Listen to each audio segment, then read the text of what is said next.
কালকে হচ্ছে সরস্বতী পুজো, তো এটা ভোগে দেব না মাকে। এটা হচ্ছে আমরা খাবার জন্যে চাটনিটা ভাবলাম আজকে করে রাখি, তো ভোগে যাবে না মায়ের। তো যার জন্যে আমি ভাবছি যে এগুলো তাহলে আজকে যদি করে রেখে দিই তাহলে কেমন হবে। কারণ এই টমেটোগুলো কাটতে অনেক সময় লেগে যায়, কারণ এই ভিতরে বীজটা বের করব, তারপরে কাটতে হবে এক একটা করে। যার জন্যে আমি আজকে হচ্ছে টমেটোগুলো এইভাবে কেটে এটা চাটনি করে ঠান্ডা করে ফ্রিজে রেখে দেবো। কালকে আর কি ঝামেলা হবে না আমার। তো আমি কিভাবে এই টমেটোর চাটনিটা করি সেটাই আপনাদের সঙ্গে আজকে শেয়ার করব। তো প্রথমে টমেটোগুলোকে এই যে দু টুকরো করে প্রথমে, তারপরে ছোট ছোট ছোট করে নিচ্ছি যাতে এই বীজটা না বের করতে ইজি হয়ে যায়, কারণ এই টমেটোর এই বীজটা খেতে নেই, আমরা এই বীজটা খাই না। তো এইভাবে করে না প্রথমে বীজটা আলাদা করে কেটে নিচ্ছি। হ্যাঁ, এই যে আমার টমেটো কাটা হয়ে গেছে, একদম বীজটা ছাড়িয়ে নিয়েছি। আর দেখুন এতগুলো বীজ বেরিয়েছে। এই বীজের কোনো কাজ নেই, ফেলে দেব। যদি আপনাদের মাটি থাকে, জায়গা থাকে, সেই মাটিতে ফেলে দেবেন, সুন্দর টমেটোর গাছ হয়ে যাবে। এই বীজ দিয়ে না সুন্দর গাছ হয়ে যায়, ফলটাও খুব সুন্দর ধরে, জানেন। চলুন এটা ফেলে আসি। ধুয়ে নিলাম, আরও একবার ধুয়ে নিয়েছি যাতে এক্সট্রা বীজগুলো যদি থাকে সেগুলো বেরিয়ে যাবে। এইবার এগুলোকে সুন্দর এইভাবে কুচি কুচি করে কেটে নেব। টমেটোটা কেটে নিয়েছি, এইবার এটাকে সাইডে কইটুকু হয়েছে। এইবার হচ্ছে খেজুর কেটে নেব, 5টা মতন দিলাম। ধুয়ে নিয়েছি ভালো করে, এইভাবে ফাটিয়ে ফাটিয়ে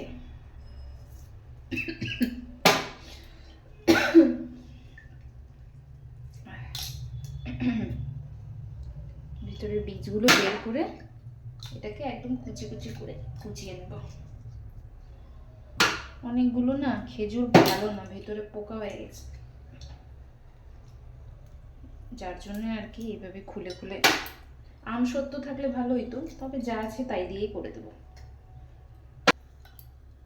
ছোট্ট ছোট্ট, আপনাদের কাছে যদি আমসত্ত্ব থাকে সেগুলোও দিবেন, ভালো লাগবে। একটু কাজু, আমার কাছে কাজু শেষ হয়ে গেছে, কিশমিশ রয়েছে, কিশমিশটা দেব।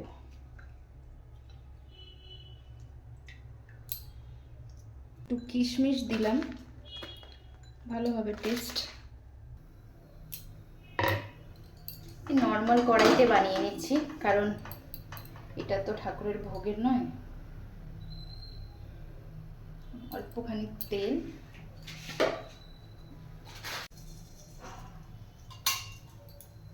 কালো জিরে আর শুকনো লঙ্কা লঙ্কা, আর হচ্ছে এটা ভাজা ভাজা হয়ে যাচ্ছে।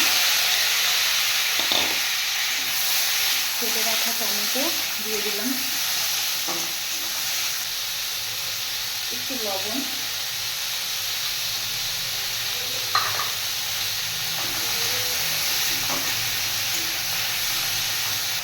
একটু ঢাকা দিয়ে দিই যাতে টমেটোগুলো হালকা একটু সেদ্ধ হবে।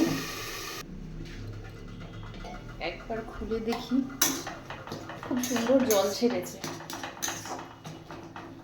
হালকা একটু নরম হয়ে গেছে। আর একটু হাতা দিয়ে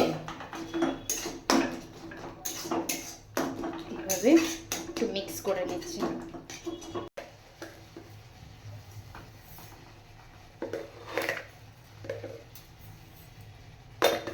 মিষ্টিটা তো একটু বেশি লাগবেই,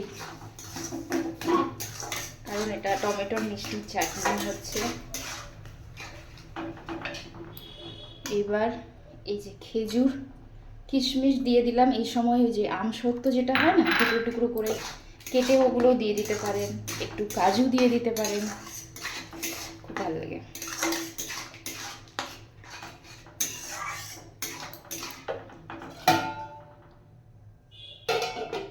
হোক একটু, তারপরে নামিয়ে নেব। কি সুন্দর ফুটছে, টকবক টকবক।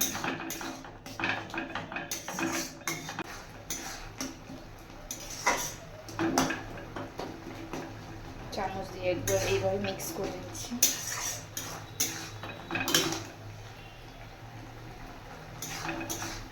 করে দিলাম।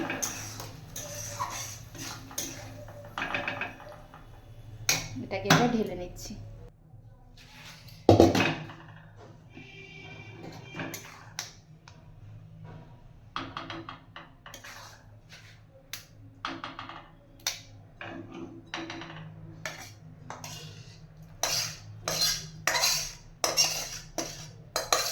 সুন্দর হয়েছে দেখতে। আমাদের টমেটোর মিষ্টি চাটনি একদম রেডি। কালারটা খুব সুন্দর এসেছে, কোনো কালার দিই নাই তাও।